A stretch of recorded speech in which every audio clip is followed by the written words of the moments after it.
Good morning, everyone. Welcome to Lifelong Educators, where we have a community of people, of educators, of parents, of people who are just concerned about the state of education, perhaps their own projects that they want to bring to the table to make education a better place for our children and for adults to learn. So today, we have a very special guest. We have Andrew Barry. He is the CEO of Curious Lion, which is an educational and HR consulting firm. Good morning, Andrew. Morning, Jackie. Great to be here. Thanks for having me. Fantastic. And also today, my co-host, Dotan Tamir, who is CEO of Click2, an online learning platform. And good morning to you, Dotan. Good morning to you. Good morning to our guests, our attendees. And I'm glad that you mentioned our attendees, because this is a program today where those of you out in the community can pick the brain of Andrew Barry. He can advise you as to your own projects. Maybe you're in the early development stages, maybe you're later along in the game, but this is the man who can advise you. So I will tell you that Andrew helps clients like the NBA, Pinterest, TED, KPMG, and other with their online learning strategies. He believes that a learner's time is too precious to waste on poor quality training that doesn't reflect your brand. But you're not one of those big companies, so we thought we would bring Andrew to you. So go ahead, if you have questions, comments, please put them in the chat and Andrew will answer them directly. So, Andrew, could you tell us a little bit about your firm, Curious Lion? Yeah, so that was a lovely intro. Thank you. I started this company about 6 years ago, and I think like most companies, we've evolved quite a bit in terms of what we do. At the beginning, we did whatever opportunities that came in the door asked for. And we were pretty much an all-purpose learning development shop. So we did everything from e-learning to video to some live facilitation. But I'd say what we've really started to specialize in the last year and a half to 2 years, probably around the time, since the beginning of 2020, is what I'm calling the Curious Lion Learning Flywheel. So it is our approach and our methodology for helping companies create cultures of continuous learning. So, and it's sort of basically the basic concept is bringing people together, leveraging what I believe, and I think everyone in this audience probably agrees, that we learn best from each other.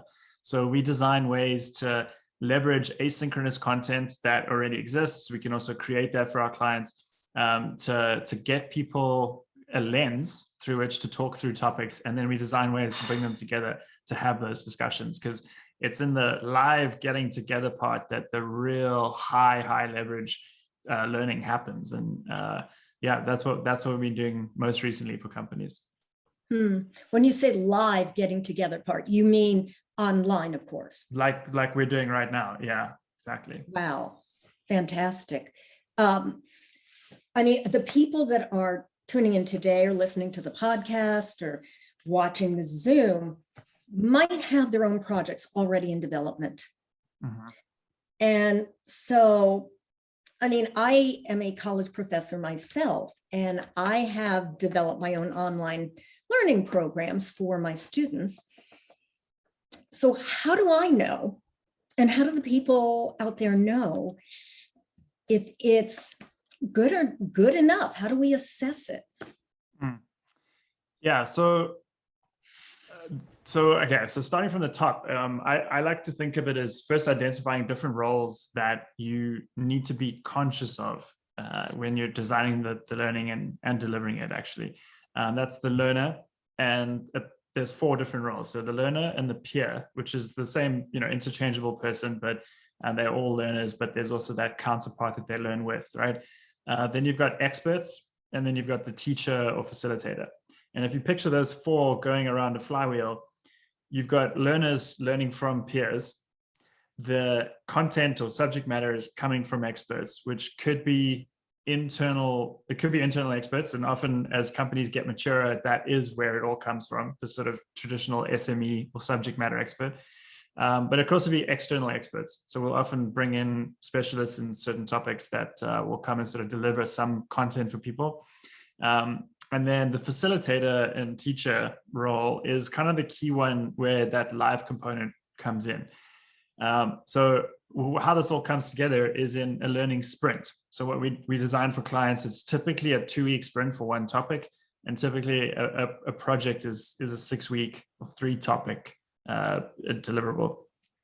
And in those 6 weeks, there will be asynchronous content that learners need to consume in their own time, right? So like videos, e-learning, whatever the case may be. Most of the cases for the types of companies that we work with now, that's custom developed stuff, right? So we'll create videos for them, we'll create the e-learning, we'll script, all that kind of stuff. But for companies just starting out, for organizations, and I'm sure as you know, Jackie, like this stuff exists out there. The content exists all over the place. It's free on YouTube. It's in brilliant articles online. It's in books. It exists out there. So the job there is curation, right? In that beginning of the sprint, just curating the right content for the learners to consume, to again have that lens to have discussions, meaningful discussions around that topic. That's sort of the key of that. And you've got to resist the other piece of this is to stuff it with everything. You've got to like really cut down to remove all the extraneous content and get to the really essential content. How do you do that? And then, sorry, say that again? Yeah, so I know exactly what you're saying. There's so much content out there. How do I get rid of the stuff I don't need and target that which I do? Yeah, so that's where the learning outcomes are so essential. So in the discovery and the sort of the product of the discovery phase of our work in design, we're getting to a very specific learning outcome for going back to that sprint model, right? So for a topic, there'll be a very specific learning outcome. That learning outcome is framed in terms of an action. So what do you want learners to be able to do by the end of this sprint? And that's super key. And then it's just designing the content or curating the content, like I said, in a way that gets to that outcome. And anything that's interesting, but kind of tangential to that needs to be removed because it's not driving at that ultimate outcome. That's why it's so important to get that clarity up front. And then once you've got that in place and you've got the right content that primes them, right? That another learning concept there. So they're primed to come into the live session, which is sort of the second. It's part of that 2-week sprint. There's generally we do 2 live sessions. One is to discuss what they've just covered. They'll come into that primed again with specific reflection questions. So reflection is another very, very important aspect of this as well. So they've consumed some content, they've answered the reflection questions, which they do on their own, and then they come to a live event to discuss that. The key thing with the live event is it needs to create, and this is where the facilitator teacher role plays the part.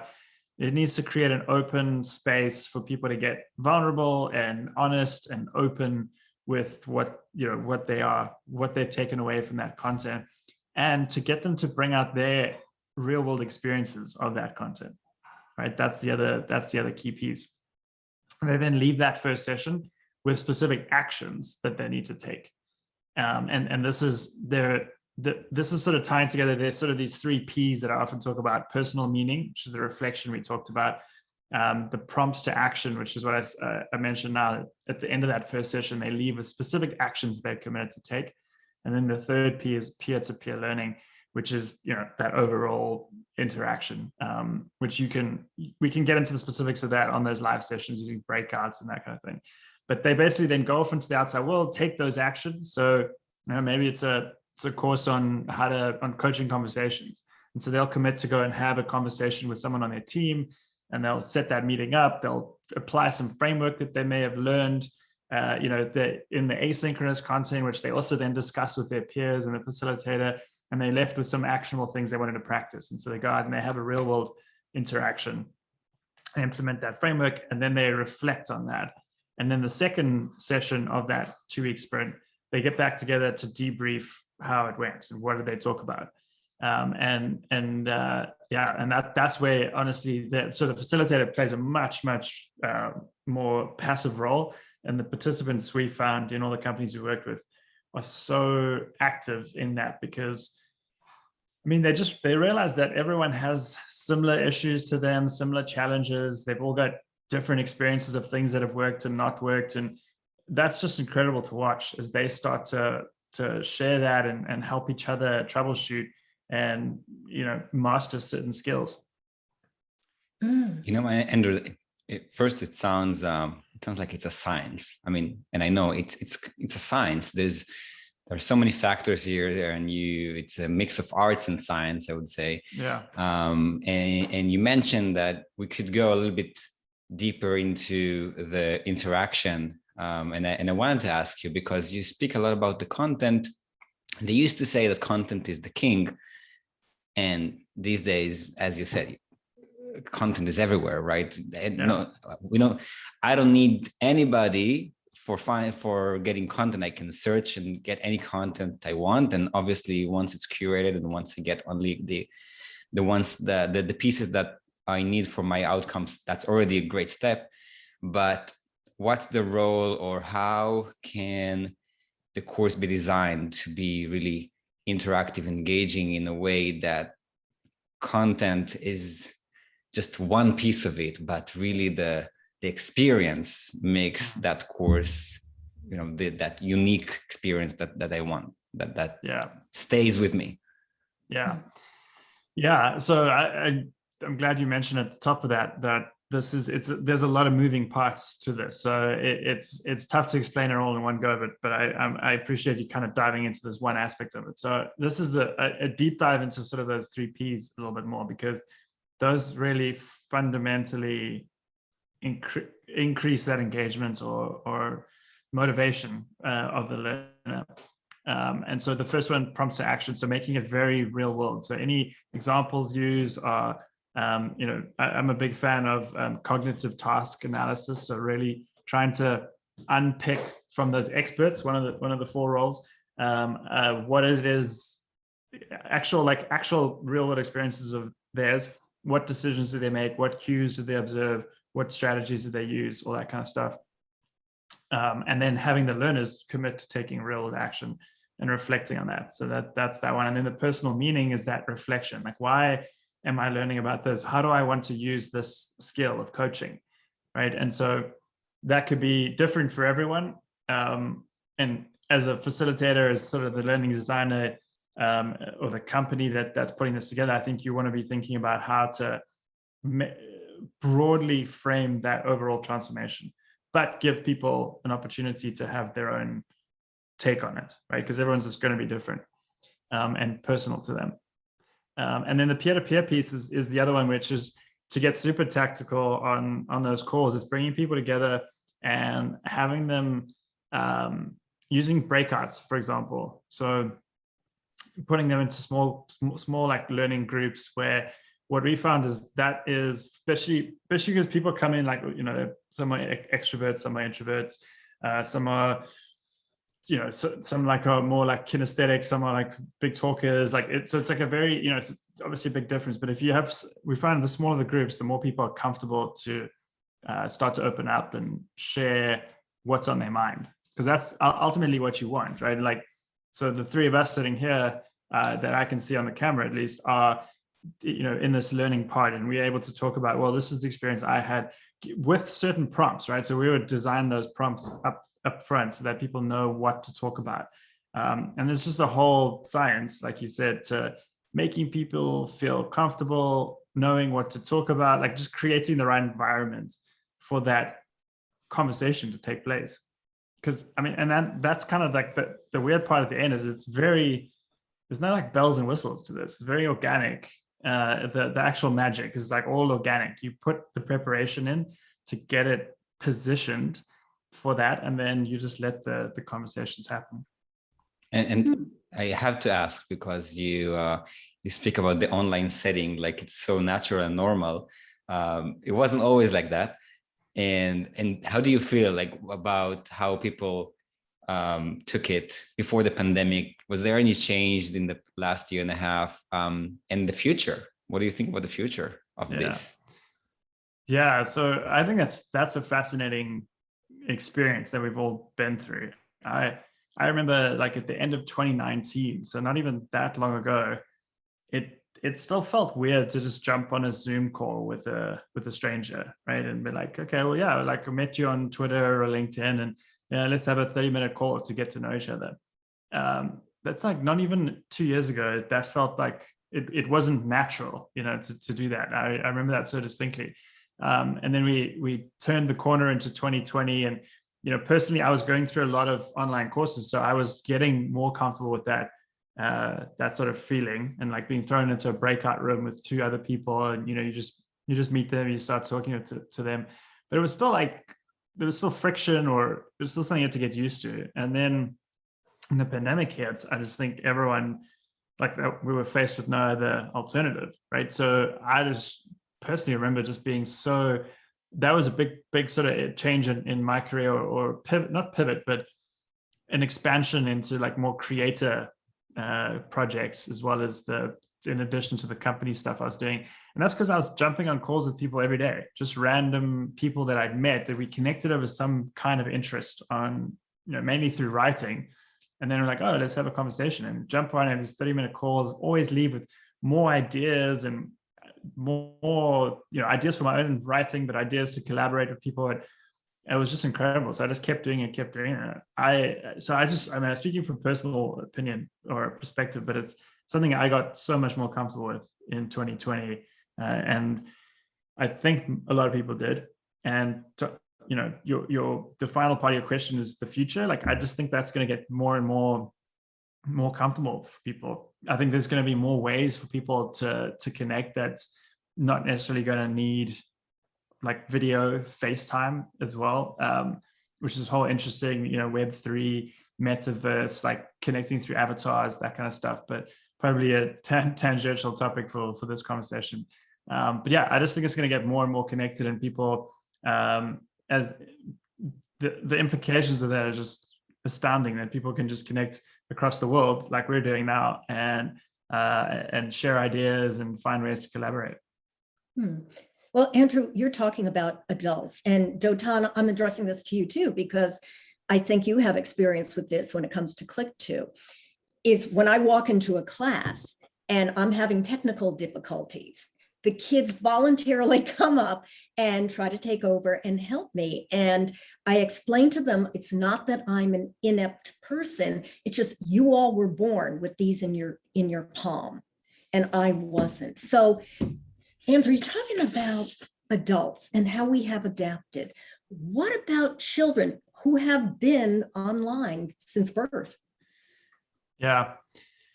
I mean, I think so I have an 18-month-old son, so I haven't fully experienced, he's not online yet, but I can't speak from personal perspective here, but I think just looking at, this is an example, this thing that we've been talking about, being able to connect with people on Twitter and all sorts of online platforms.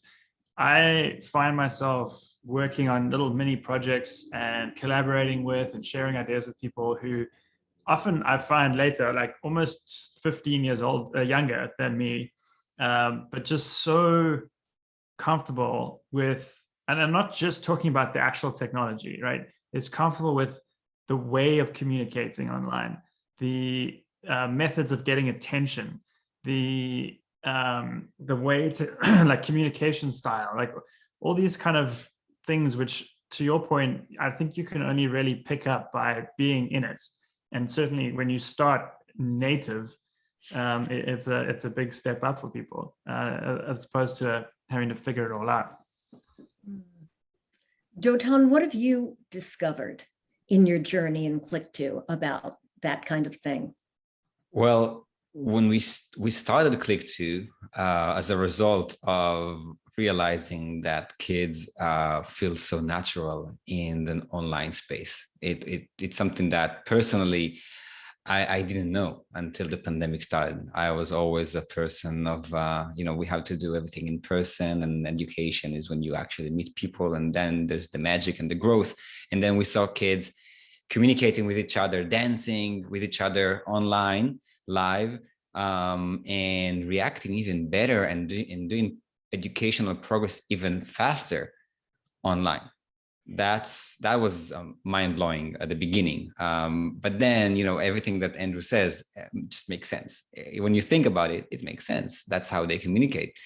So we feel that it's usually the educator that's usually older, that is struggling with the thought of, how do I do it fine? How do I make it engaging? For the kids, it's so natural, and it makes a lot of sense. And we see it every day, at enrichment programs that are running on Click2, where kids come together and learn STEM or arts or music or even athletics through the screen. They don't consider it screen time. They consider it as social time, as growth time, as fun time, and I think it is. So yeah. I believe that, if we look into the future, 10 years, 15 years in the future, the generation that are still young, that are still kids today, will become, the adult learners. If it's still hard to convince adults today to take a course online, for that generation, it will be very hard to convince them to go out of their home to take a course. It's a big dramatic change. That's what I see. Yeah, Andrew, go ahead. I just wanted to elaborate on this, because I think this is super interesting. It's not, again, we're not talking about like the interface with technology like that. That's the obvious part. I mean, it's still an important part, because like I see my 18-month-old looking at the iPad, where he's like, my parents are in South Africa, so he's right now, because of COVID, only knows them through that. But he's like, he knows them through that. Like, it's incredible to watch. He has certain things that he does only when he sees them on there, and he knows like how to work it like as well, which is just innately, like obviously from observing us a bit. But so there's that, like that's like ingrained, that's table stakes now, like being able to interface with technology.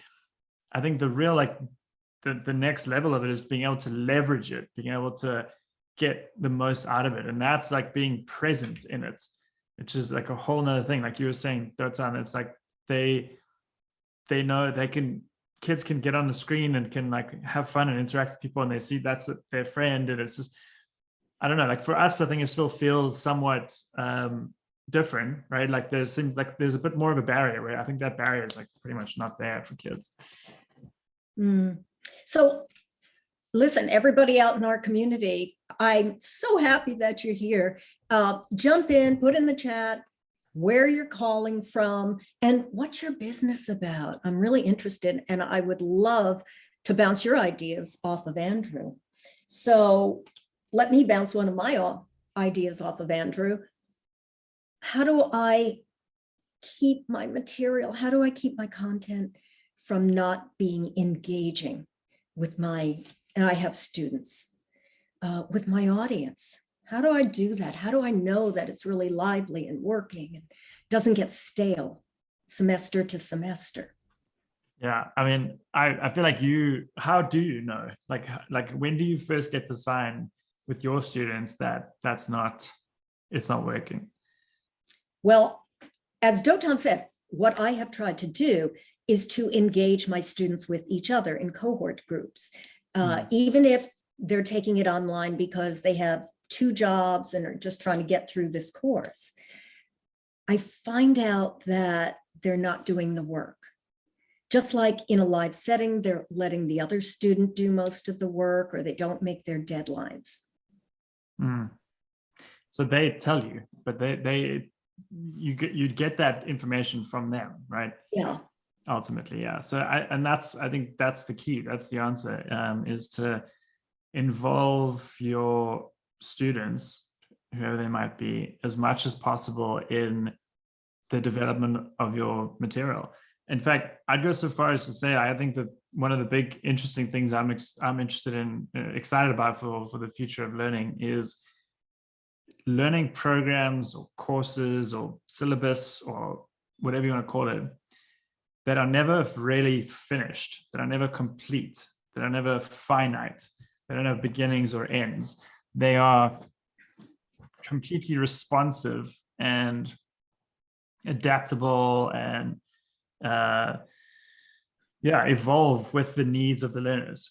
So I'll give you like a more concrete example here. I have a program that I've just launched recently called Course of Action. So it's a 12-month, year-long community that you can join to learn how to create an online course and sell it. And it is, first of all, I sort of pre-sold it, so there was nothing in there, right, when people join, and I'm slowly adding material into it. But instead of me sitting down and saying, okay, well, these are going to be the 12 modules that I'm going to cover, and it's going to be in this order, and blah, blah, blah, and then having to wait to get feedback, so those feedback loops become very, very wide.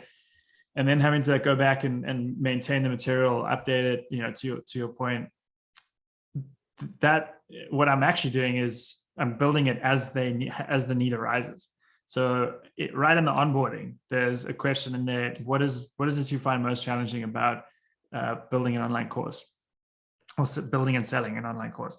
And all those responses I've got in a sort of dashboard as they're coming in, and I'm going through and I'm making sure I'm basically getting my ideas for what to do next in the course as a content piece from there. I'm making sure that it's addressing those points. So I know at least one person, and often, and most of the time you can safely assume it's more than one person, has that concern and will have that piece of content really hit home for them, really answer that question for them.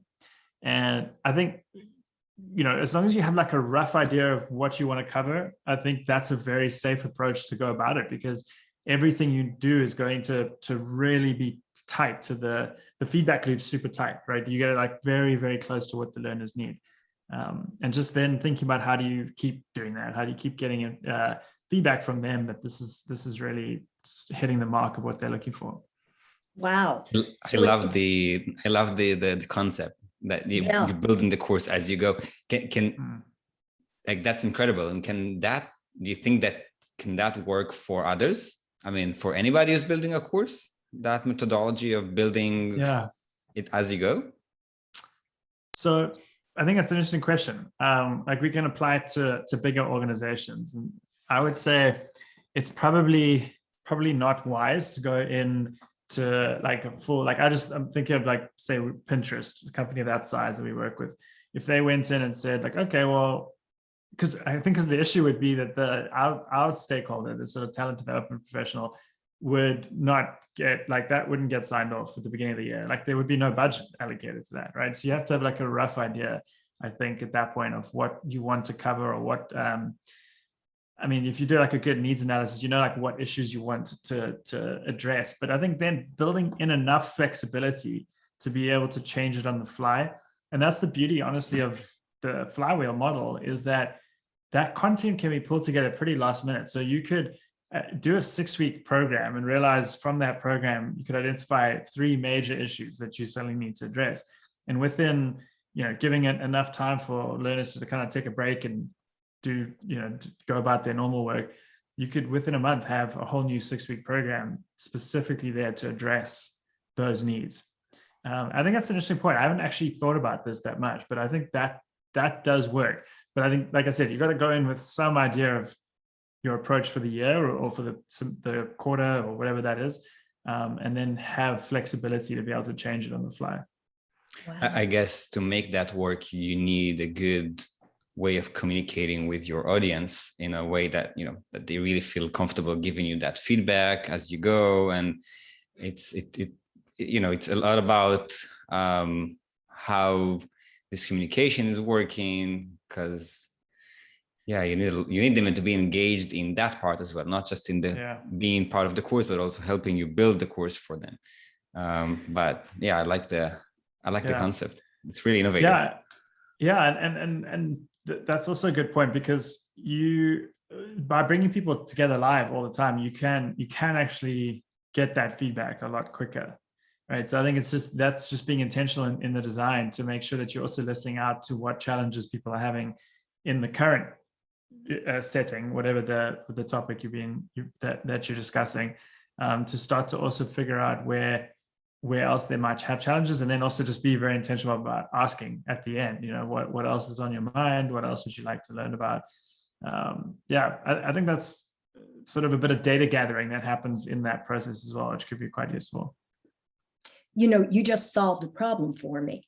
I was given a set syllabus. I was given a class that was not ready to succeed with a syllabus like that. They didn't have the skills coming in. So instead of fighting back and forth all semester, me up here as the instructor, imparting that information into them, something like that interactive communication could certainly solve it. Going back and forth, what do you need? Well, let's get that before we go on to learning this skill. Yeah. I mean, I see that's a mistake a lot of course creators make. In fact, I've made myself as well in putting courses together. And I see it also, I've seen it a lot in companies. I think anybody who's gone through corporate training will know what I'm talking about here. And that's that as the educator, the teacher, the facilitator, we often assume we know what learners need to learn, as versus first finding out what they're interested in and then working backwards from there, right? That's a harder thing to do. Because you do have to have that two-way dialogue, but it's almost like I think I'm just more and more convinced that if you don't do that, you are wasting an incredible amount of resources on something that just could completely miss the mark. Brilliant. We have a shout out here from Alina in Israel, and she says her business offers seamless math learning through gaming, which I need to take. Great talk. Thank you for your insights. Thank you, Alina. I'd love to hear about that. And if you have any comments that Andrew can help you with, or any questions that Andrew can help you with, please put it in the chat. This is your golden opportunity. And as you saw, I just took mine. So Andrew, you have... Yeah, I was going to say, it looks like Alina actually has a question a little bit further along down the chat there. Wonderful. Okay, so I was curious, do you perceive the online learning as a replacement to the face-to-face one? Complementary format, how can it take the conventional teachers into the next generation of education?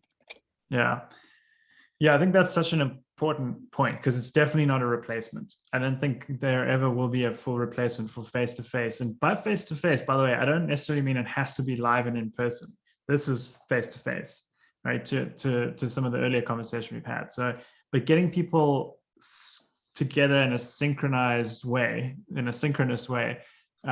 is definitely key. And I do see it as complementary or sort of a hybrid approach. In fact, that whole flywheel sprint approach is very much a hybrid between asynchronous and synchronous. Again, it's the learners go through certain curated content in their own time, which gives them a lens through which to frame their ideas, and it gives them or primes them to then have discussions about it. And then they meet in face to face, now at least on video, and they discuss it. So those two work incredibly well together. And I think so to the last part of the question of teachers into the next generation, there's a few great examples of this. There's a guy, the one that comes to mind in Kenya, for example. His name's Peter Tabichi. He's a science teacher, physics teacher, and he started creating, he's just an exceptionally good teacher, right? First and foremost, he has an incredible way of teaching children physics. And what he's been able to do there is create. He now teaches across the whole of Kenya, so he's not geographically bound anymore to the town or the village that he's in.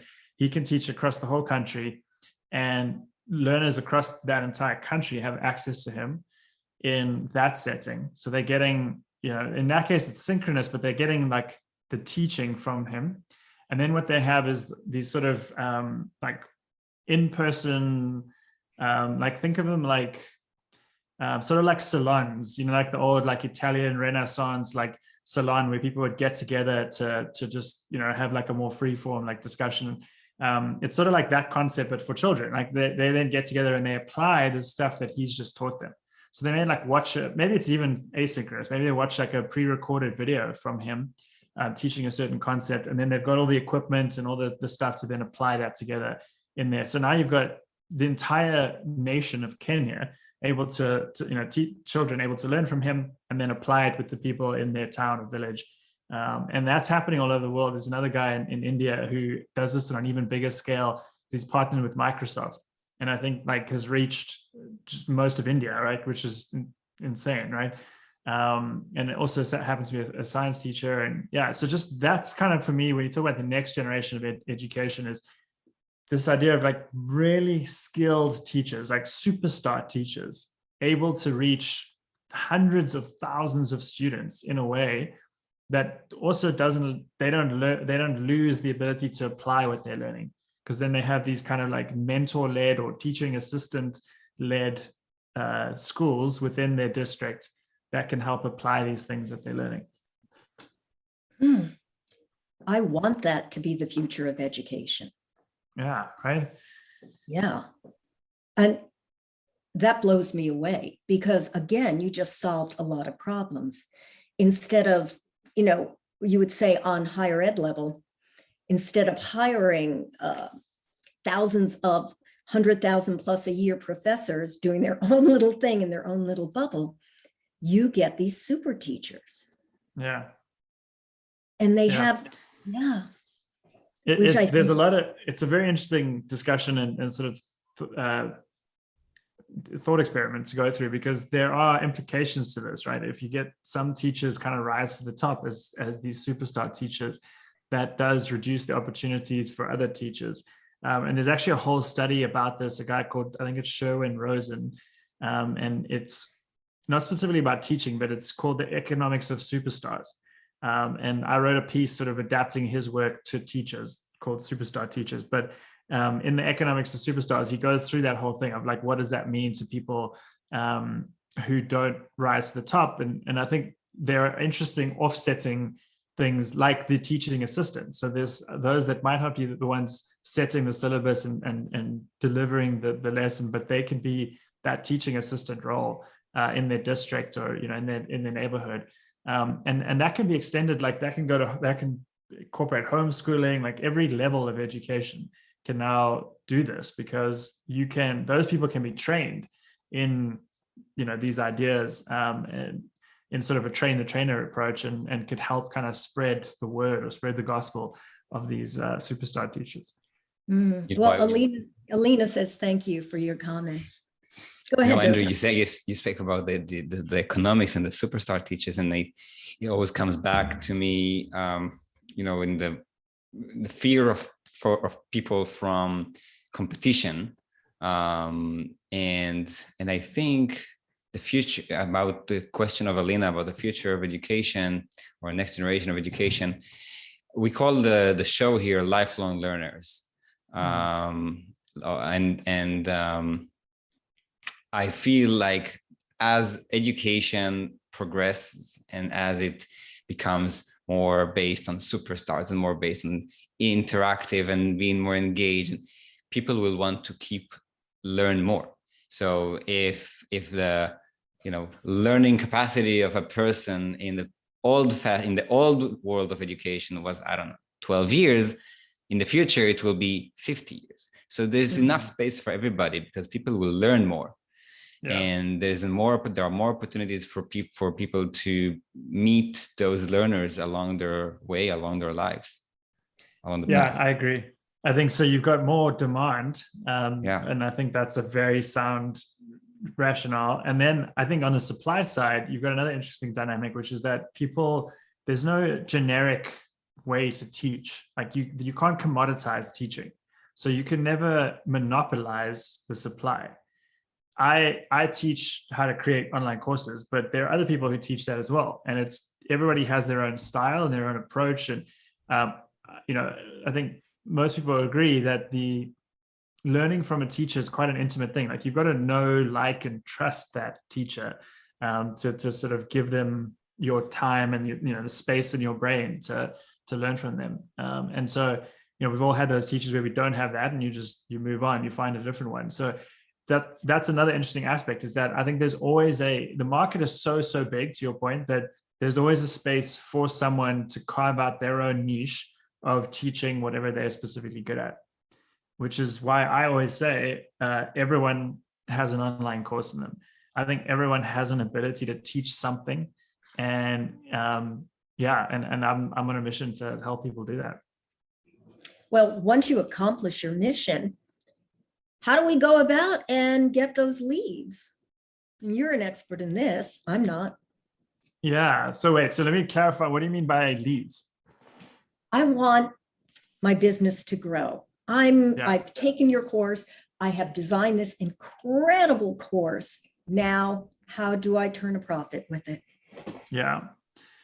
So if anybody thinking about it from that perspective, a sort of a more entrepreneurial approach, which I appreciate that question, because I think about it all the time with the students I have.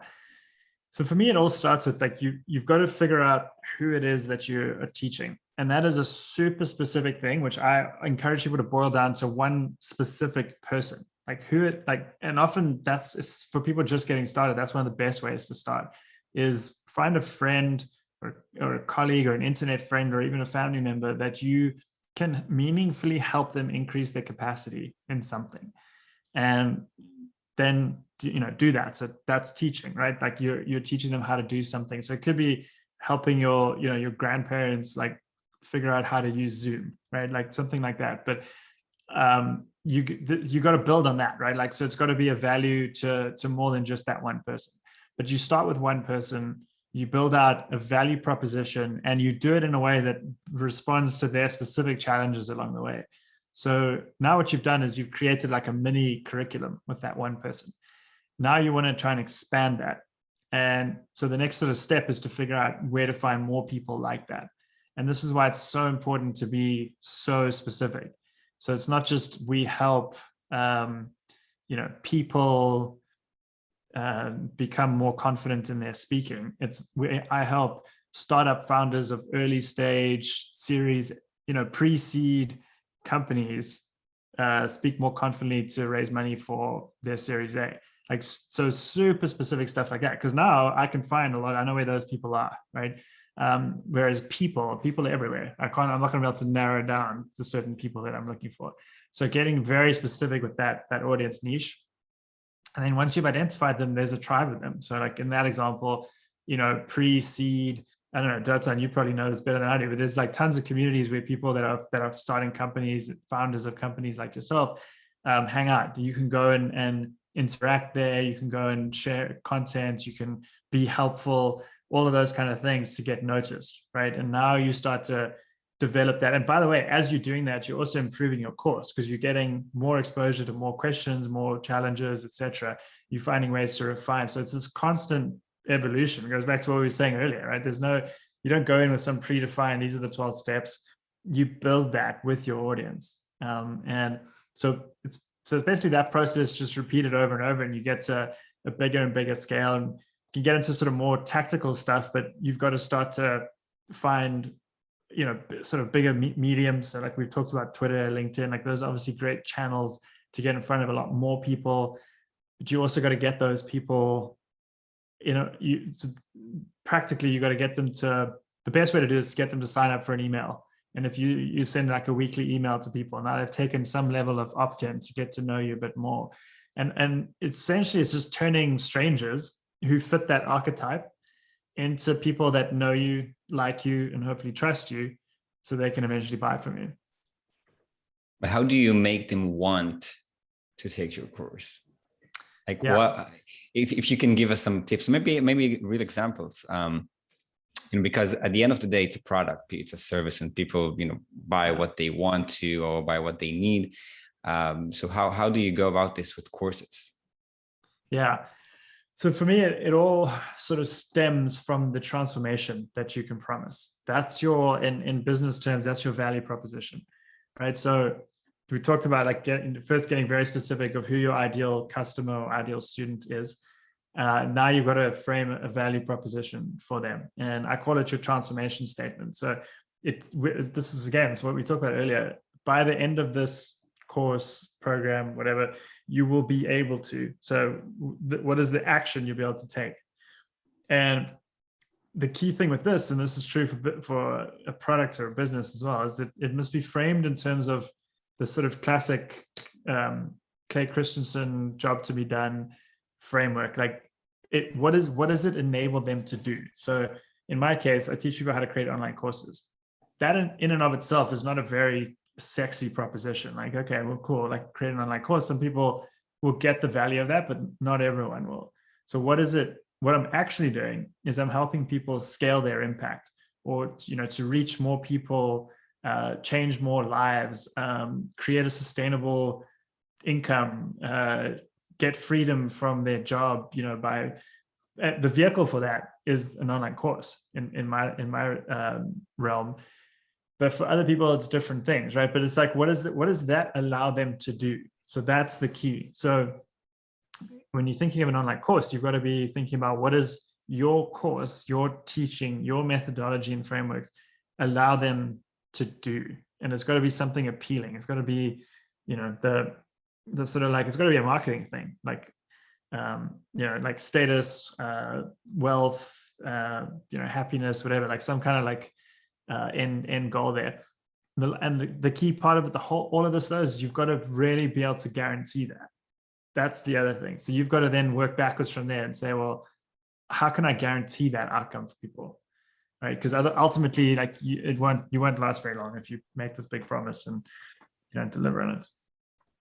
I think this is this is so important. At the end of the day, the learner, the person that really wants the course will also get the most out of it, obviously, and then will value you better and will give great references. So as much as you can make them want to take it and be motivated to take the course, you're probably gonna get better results.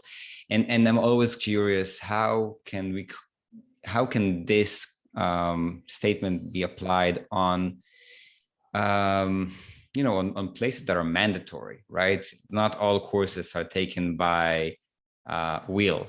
If we go to K to 12, kids go to school, they have to take the course, or other places that they have to take the course. And I'm not sure about the process, but I'm pretty sure that at the end of the day, if that organization can find a way to create this motivation at the learners, even though they have to take it, but make them feel like they want to, like they make the choice, maybe give them a choice of what to take, which course. I always feel like, and in my experience, I always given learners in my organizations a place of choice. They never had to choose to go through one specific class. I feel like it makes the whole experience much more successful. And Alina is here, and specifically I know about one big project that she's working on. So I think this is something that worth thinking about. How can you, even when you run a program at school, and you really want the kids to take to get that knowledge, because it's so important that they will have this knowledge when they finish school or whatever. It's first question is, how do you make them want to learn? I'm just putting it out there. All right. No, I think you've alluded to a lot of the answer in there as well. It's so much of it comes down to intrinsic motivation, right? You can say, this is what this course is going to allow you to do, or this is why you should take this path. But unless they like truly believe that and connect it with something that they want, then you're going to be fighting an uphill battle the whole time. So first of all, I love your idea of giving two like multiple options. I think that's really important. Even if sometimes it's sort of the illusion of choice, but the fact that there's some choice in, I think, is important. And then, so this goes back to one of those 3 Ps, personal meaning. So I think if in a school setting, if you can show kids examples of what you can do by learning, by taking this path or this path, and give, and then get them to think about, like, what would that make me, what would I want to do with that? Like, maybe it's, I don't know, like, I haven't thought about school education in a very long time, but yeah, like, whatever, like the motivating factors are for a kid of whatever age we're talking about here, that they can start to connect some of the outcomes that other kids have had with the program to outcomes that they'd like to have, right? And be like, oh yeah, so make it like super practical for them. And then it is intrinsically motivated. Now they're working towards something that they want for themselves at the end of it. And your course is just the vehicle that gets them there. So Andrew, I'm somebody like Alina out in our audience, and I've got my project, and I'm going to create that avatar in my mind, or, my neighbor, somebody who needs this kind of course. And I'm going to follow your road of know, like, and trust. Now, do I start small on a micro level, family and friends, reach out into the neighborhood like that? Or do I use the magic of the internet and blast it to the entire world? What's the way to go?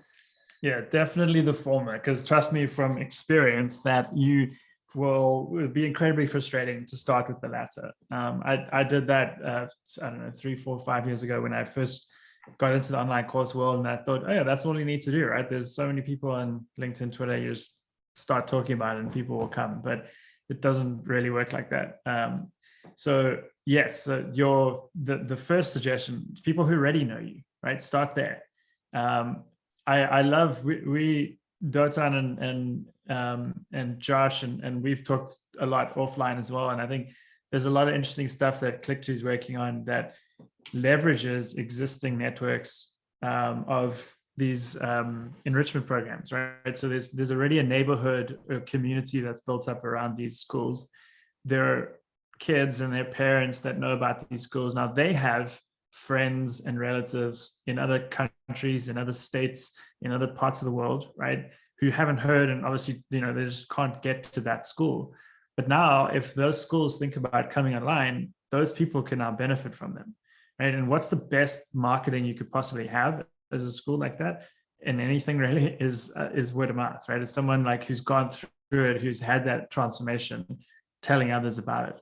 And so that's why I focus most of my sort of energy of teaching is getting people to really deliver those transformations.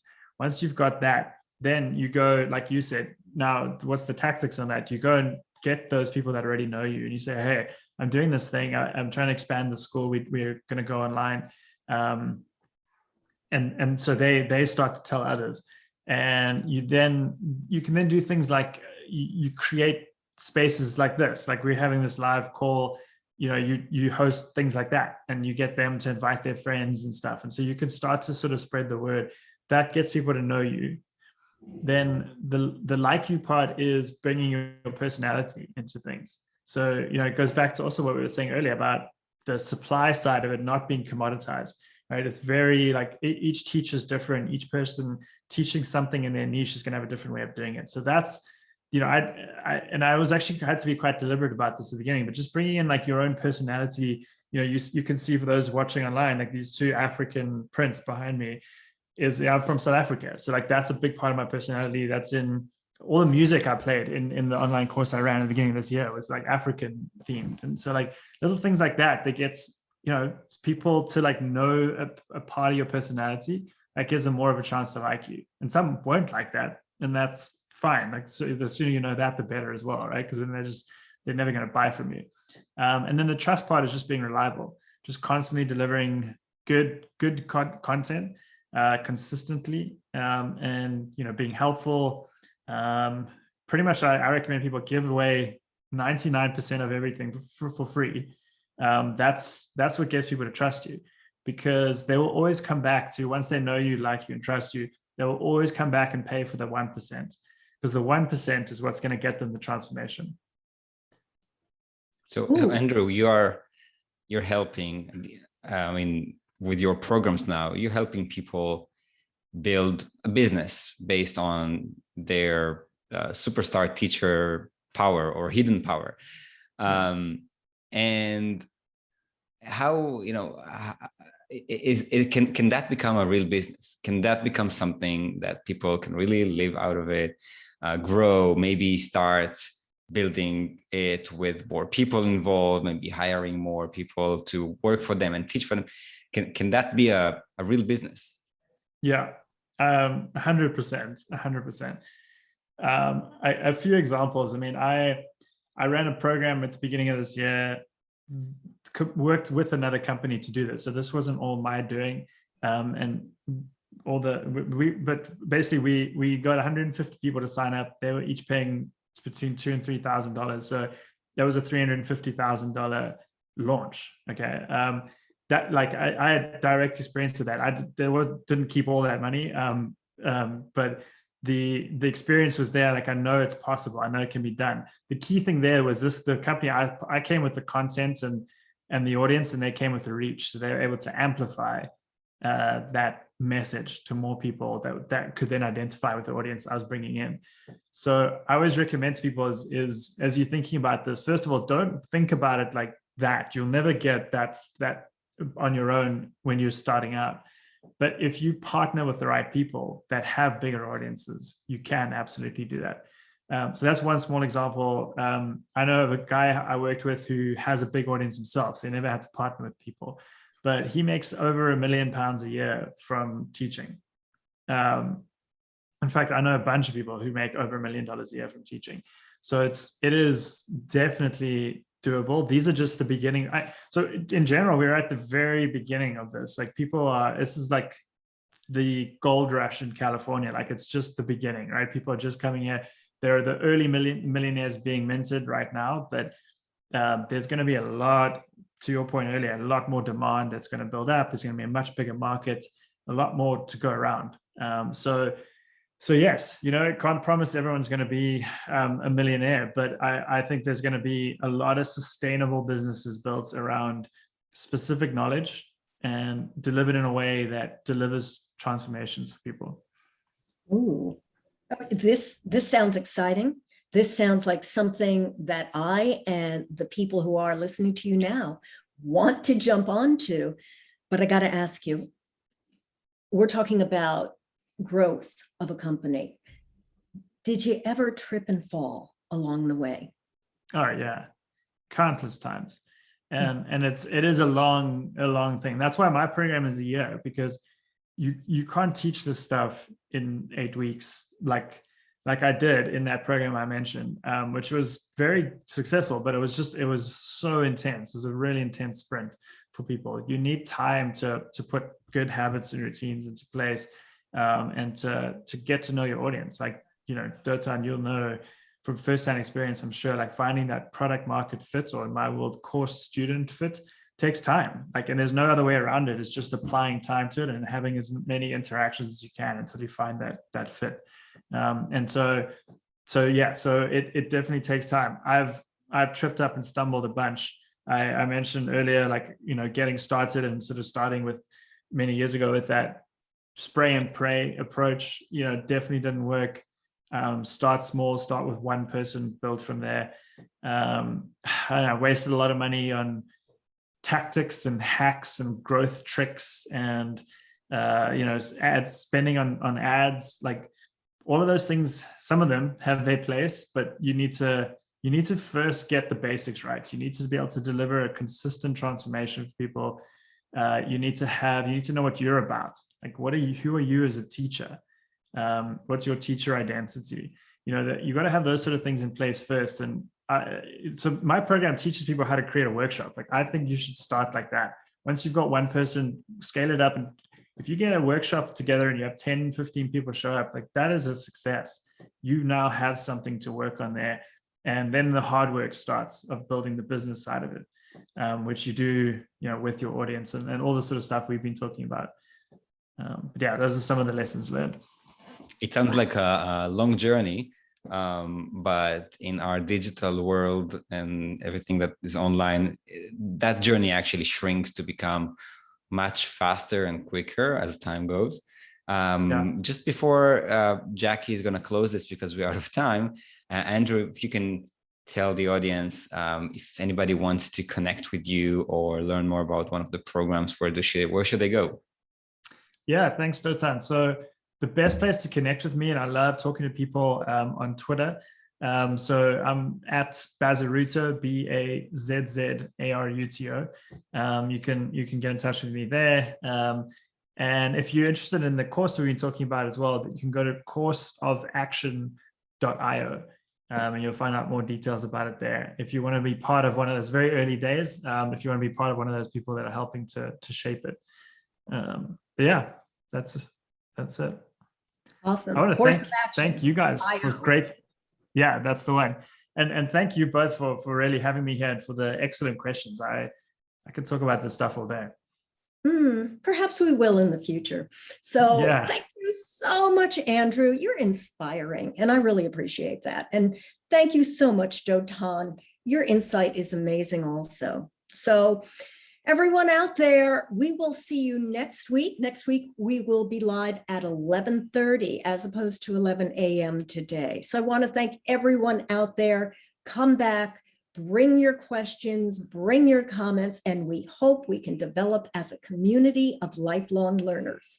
See ya. Thank you. Thank you, Jackie. Thanks, everyone. Thanks, Jotan. Thank you.